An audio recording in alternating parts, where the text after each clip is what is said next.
Alcohol was involved, story number 14. Part 1, United Nations Delegation. I spent some time in Africa in the late 90s that disturbed me to my bone. On one business trip to the sub-Saharan region, I was on a roadshow meeting with the telecom ministers and other leadership in a number of countries. I'd been to Kenya, South Africa, and Swaziland on business previously, but that's another story in this series of recollections. I was traveling with my business development director, who was not real excited to be going to Africa on this trip. This was not a safari vacation. We had meetings confirmed in Kenya, Uganda, Rwanda, and Tanzania. I was excited as I had only been to Kenya previously. I also had arranged for a guide to take us up to where the mountain gorillas were migrating in the Virunga Range of the Democratic Republic of Congo, just across the border from Rwanda. My idea of adventure. He looked like he just wanted to go home the minute we were wheels down in Nairobi. We were both tired and checked into the hotel after our sub-Saharan in-country manager from Uganda picked us up at the airport. He was the nicest, gentlest man you'll ever meet. His wife was Iranian and they had 3 lovely young daughters. Kampala was their home. We would meet them toward the end of this trip before we'd come back to Nairobi to catch our flight back to London. I was tired, but I sometimes can't wait to take a look at the new surroundings, particularly in such an exotic place. I unwisely left the hotel and walked down the street, where I saw some kind of market built from scrap lumber on the way into town from the airport. I collect a souvenir from every country I visit that is indigenous as an art piece of some kind. I have sculptures, masks, carvings, paintings, and all kinds of local art crafts from all over the world. In some countries, I just have a symbol of a monument in their country, a statue of Big Ben for England, the Eiffel Tower for France, etc. But mostly indigenous and cultural collectibles. This place looked perfect for finding that special something. I already had a spear and mask from a previous trip to Kenya, so looking for something else. As soon as I was a stone's throw from the place, I was mobbed by young men trying to sell me whatever they were carrying. Some even tried to grab my arm and pull me into the direction of their booth within this large shack. I was a white dot in the middle of a black sea of humanity, all wanting whatever I had in my wallet. I've had this happen before in Hong Kong, where one of the young men tried to grab my arm, was actually trying to take my watch off my wrist. I physically threw him away from me against a nearby wall to make a point to the other men yelling at me to get my attention. I no longer wear any jewelry when I travel. I also have carried a money clip with a credit card slot in my front pocket, and sometimes a passport money pouch on a lanyard under my shirt. São Paulo, Brazil taught me that. But I also knew better than to go into these places alone, without my local host or group of colleagues. How dumb. But it was too late. I was literally pulled and pushed into the center of this makeshift market that had dozens of stalls separated by whatever material was obviously available at the time. Nothing looked permanent. I put my angry face on and stared at the most aggressive loud sellers. If there's going to be a robbery here, I was taking some of them down with me. I'm a scrapper. Fortunately, a few boys responded and escorted me through the market, keeping the aggressive sellers away from me so I could see what was there. But I only had eyes for the exit I came in so I could get back to my hotel. A couple of the younger boys nicely walked me back to the hotel entrance. I thanked them and gave them some shillings as a tip. They were very excited about the gesture. After our meeting with the minister in Kenya, we flew to Dar es Salaam in Tanzania and then on to Rwanda. And this is where this particular story gives me some embarrassment to tell. After arriving in Kigali and being pulled into an office of one of the customs supervisors, I had to bribe him with a US $100 bill to let him bring my laptop and an LCD projector into his country, even though I had an invitation letter from a minister of the country, which is a very high-ranking government official, like a cabinet member in the U.S. Our Ugandan host and my colleague went through without a problem and were at baggage claim waiting with a taxi outside. My colleague and I were immediately struck by the presence of armed military in about every direction we looked. En route to the hotel, we were stopped at a checkpoint where armed and somewhat aggressive soldiers had a rather animated discussion with our host. They wanted to see passports, even though they clearly knew we had just come out of customs at the airport. My colleague was in a bit of a panic as the soldiers waved their guns around as in a very intimidating manner. He asked me if we could just go back to the airport and catch the next flight out. I told him to just hang on. We were approved to continue our drive. We came to a large hotel that looked almost abandoned from the outside. There was plywood over some of the windows and only a few cars outside this huge property. This did not look good to me. I told the taxi driver to wait. Our host assured me it was okay, and we went into the lobby that looked like it was still in a war zone. I noticed what appeared to be bullet holes in the walls on the outside of the building when we walked in. I told our host that I wanted to see our room first before we committed to staying here. We were escorted to a room that had its window curtains half falling off, and when the door was open, the smell of urine almost knocked me over. My colleague looked like he wanted to cry. I told our host to meet me at the car and not to check into this hotel. At the car, he informed me that the only other option was much more expensive, and he didn't have the budget for us all to stay there.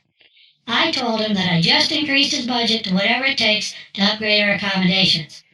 He took us to Hotel des Mille Collines, where I was, and still am, embarrassed to learn of the genocide that took place in Rwanda only a few short years before our arrival. My host began explaining why the other hotel was in the condition that it was. Over the next few hours, poolside, we learned of the horror of the Hutu government declaring a policy that Hutu majority had to kill all those in Tutsi minority. Over the next 100 days after the proclamation, somewhere between 800,000 and 900,000 Tutsis, including women, children, and babies, were murdered, mostly by being hacked to death with a machete. If you had US $50, you could purchase your death by a bullet instead. Neighbors killed neighbors and that they had grown up with and shared meals with. Arms and legs were sometimes piled in the middle of the street as some sort of morbid prize of the murderers. My colleague and I had no idea what had happened here. We didn't see it in our local newspapers in the U.S., nor could we remember televised stories of what amounted to a human extermination that exceeded the rate of death during the Holocaust. A hotel staff member told us stories about her experience, and now famous story of the hotel's place in history, hiding hundreds of Tutsis during the bloody 3 to 4 month period. None of the hidden were found and murdered, but just outside the gate and on the grounds around the hotel were bodies that were laying out in the hot sun, many missing limbs. The staff would drag them into the hotel front gate and put them in the pool to reduce the stench of rotting flesh. The same pristine pool that I was now sitting alongside, sipping a cold cocktail. A pool that I would never take a swim in. Our meeting with the government minister was held at his offices, and then we were invited to join his management team and him for lunch at a nearby restaurant with an outdoor patio seating area. His management team numbered at least 10, and our entourage was a mere 3 people. I was seated next to the minister, who sat at the end of the table. We were served fried chicken, and my colleague immediately picked up one of the pieces and took a bite. I noticed no one else was touching their food, so I glared at him and shook my head. I waited for the minister, who took his knife and fork and started cutting the chicken and eating it. His staff followed his lead as I picked up my fork and showed it to my colleague with raised eyebrows. He got the hint. After lunch was completed, I mentioned to the minister that I'd hired a guide to take us into the Congo to view the mountain gorillas there. He promptly shook his head and in his bass voice simply said, "No, you're not."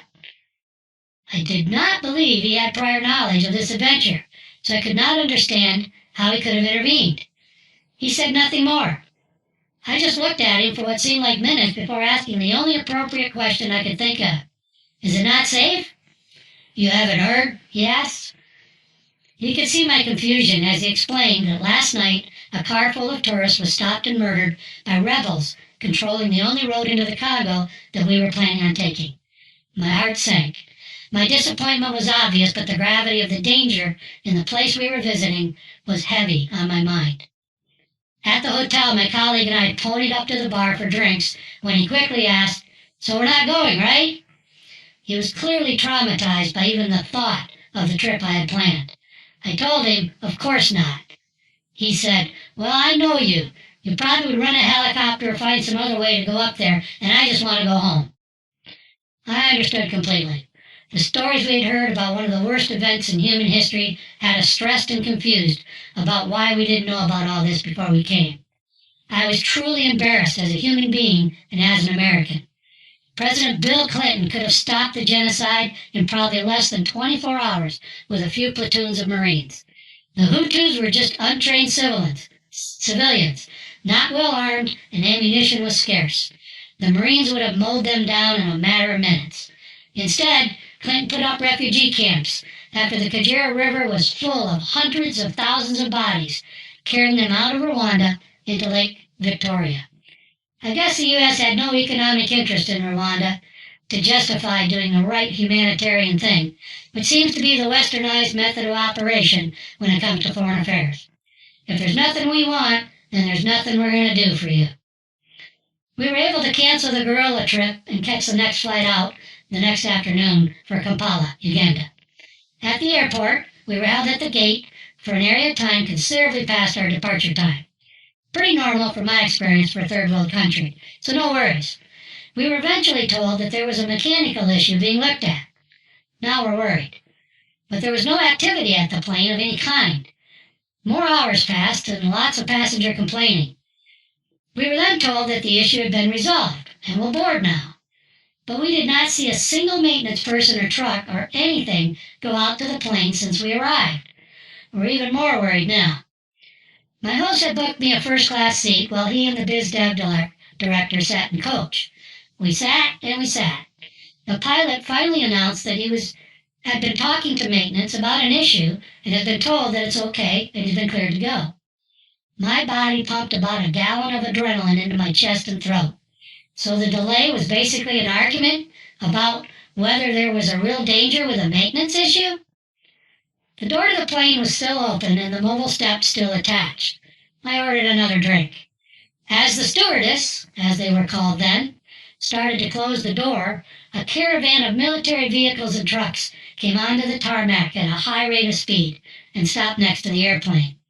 Some soldiers opened doors and escorted a group of about 6 nicely dressed, business-looking Caucasians to the steps of the plane. At the head of the group was a very distinguished, silver-haired gentleman in a nice suit who took a seat next to me in first class. The rest of the group went back into coach. They all looked quite upset. The gentleman next to me ordered a double scotch before he had even sat down. He looked angry and upset. We exchanged hellos and I asked him if everything was all right. It was not. Turns out that this was a United Nations delegation that was just in a meeting with the new president of Rwanda. They were there to discuss some humanitarian concerns and inquired about some needed policies. The meeting was abruptly ended and they were swiftly escorted at gunpoint to our waiting airplane. I thought the maintenance issue was looking more like a red herring served up at the request of the president's staff. The UN group was then moving on to Nairobi, as we would be doing after meeting with the Ugandan telecommunications minister, and then on to London. When we arrived in London to get our connection back to the States, I found a front-page article in the Times that had a headline with something like, UN delegation unilaterally withdraws from talks in Rwanda. That was the exact opposite of what the head of the delegation told me. Since that day, I did not trust print media again. It was a quiet, somber flight to Kampala. The head of the delegation and I medicated ourselves with the help of a very friendly stewardess. My fear of flying on this particular aircraft subsided. Alcohol was involved.